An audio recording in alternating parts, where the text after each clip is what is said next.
nous allons voter sur une résolution qui met en avant des irrégularités du scrutin en Géorgie. Parce qu'effectivement, certains ici au Parlement contestent des résultats électoraux. Mais c'est intéressant parce que cette année a été commencée par un discours de Mme von der Leyen à Davos, qui avait dit que l'année 2024 était une année importante au regard de la démocratie. Beaucoup d'élections, effectivement, se sont déroulées.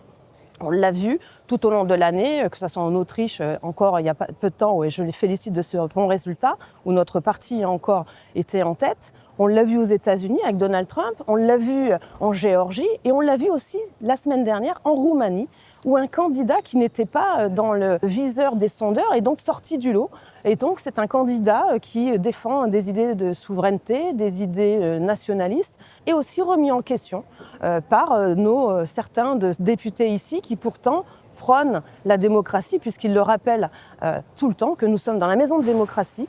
Et donc on a cette députée, Madame Ayer, qui conteste les résultats des élections en Roumanie et qui convoque le PDG de TikTok. Vous savez, c'est cette plateforme du numérique qui permet à beaucoup de faire des petites vidéos, des petits messages aussi politiques. Et effectivement, comme toute personnalité politique, on utilise toutes ces plateformes, ces réseaux sociaux.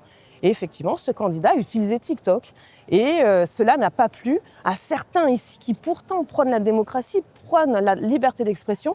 Eh bien, ces résultats ne leur conviennent pas. Alors qu'est-ce qu'ils font ? Ils veulent convoquer maintenant le PDG de TikTok. On l'a vu cet été avec l'arrestation du PDG de Telegram. On l'a vu avec Thierry Breton qui a plusieurs fois attaqué Elon Musk, qui est donc le patron de Twitter. Donc on voit bien que certains ici ont un problème avec les démocraties, ont un problème avec la liberté d'expression. Et vous pouvez toujours compter sur moi pour ne pas laisser faire, pour ne pas nous laisser censurer par une poignée finalement d'hommes politiques, puisqu'aujourd'hui ils ne représentent pas du tout la majorité. Je rappelle que Mme Ayer a perdu les élections le 9 juin, que le parti d'Emmanuel Macron a perdu les élections législatives.